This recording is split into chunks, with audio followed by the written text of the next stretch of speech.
जय श्री राम।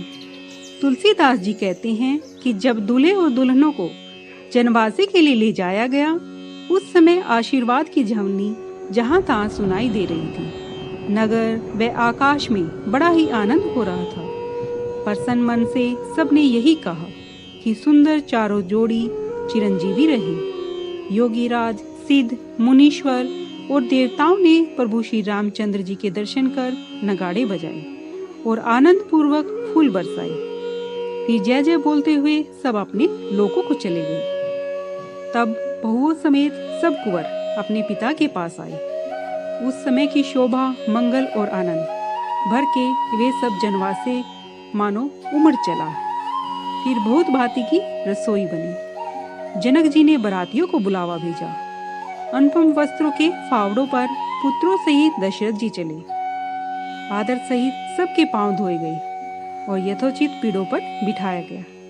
जनक जी ने दशरथ जी के पांव धोए। उनका शील और स्नेह कहा नहीं जाता। फिर रामचंद्र जी के चरण कमल धोए, जो महादेव जी के हृदय कमल में छिपे रहते हैं। तीनों भाइयों को भी रामचंद्र जी के समान जानकर उनके भी चरण कमलों को धोया गया। राजा जनक जी ने सबको उचित आसन दिए।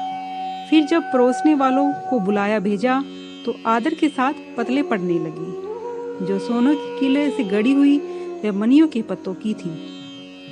अच्छा स्वादिष्ट निर्मल दाल भात और गाय का घी चतुर और विनीत रसोइये सबके आगे क्षण भर में परोस गए। पंचग्रासी करके सब लोग भोजन करने लगे। अनेक भांति के अमृत के समान पकवान परोसे गए, जिनका बखान नहीं हो सकता। चतुर रसोइये अनेक प्रकार के व्यंजन परोसने लगे, जिनका नाम कौन जान सकता है। 4 प्रकार के भोजन की विधि कही गई है। अनेक पदार्थों का तो वर्णन नहीं किया जा सकता। सुंदर षटरस के व्यंजन हैं। एक एक रस अगणित प्रकार के हैं। भोजन करते समय पुरुष और स्त्रियों के नाम ले लेकर स्त्रियां मधुर ध्वनि से गाली देने लगी। समय की सुहावनी गाली ऐसे शोभा दे रही थी कि सुनकर महाराजा दशरथ जी समाज सहित हंसने लगे। इस प्रकार सबने भोजन किया और आदर सहित आमचिन किया। जनक जी ने पान देकर दशरथ जी को समाज सहित पूजा। चक्रवर्ती दशरथ जी प्रसन्न होकर जनवासे को चले। प्रातः होने पर राजा जनक जी ने अपने पुत्र लक्ष्मण निधि को बुलवाया।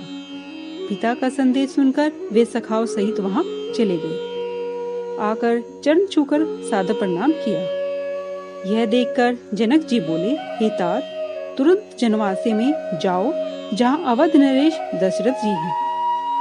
राजा दशरथ जी की विनती सुनाकर उनकी आज्ञा पाकर चारों राजकुमारों को कलेव के लिए बुला लाओ। यह सुनकर सिर निभाकर लक्ष्मण निधि सखाओं सहित हृदय में आनंद की उमंग भर के मुस्कुराकर चंचल घोड़े पर चढ़कर चल दिए। वे अनेक कलाएं दिखाते, घोड़े नचाते, मधुर मधुर मुस्कुराते और परस्पर बातचीत करते हुए जनवासे में पहुंच गए। मिथिला कुमार लक्ष्मण निधि ने सखाओं सहित घोड़े से उतरकर चारों पुत्र सहित राजा दशरथ जी को प्रणाम किया। अत्यंत आनंद की खान लक्ष्मण निधि को देखकर राजा दशरथ ने सखाओं सहित उनका सम्मान किया और हाथ पकड़कर अपने पास बिठा लिया। उस समय भाइयों सहित श्री राम की शोभा देखकर सखाओं सहित लक्ष्मण निधि ने बड़ा ही सुख माना। लक्ष्मण निधि के दर्शन पाकर राम जी के नयन भी शीतल हुए। तब लक्ष्मण निधि ने हाथ जोड़कर महाराज से कोमल वचन कहे कि चारों राजकुमारों को कलेव करने के लिए भेज दीजिए। दशरथ जी ने प्रेम के सने हुए कोमल वचन सुनकर मंद मंद मुस्कुराए। उन्होंने चारों राजकुमारों को शीघ्र बुलाकर और सुख मानकर भेज दिया।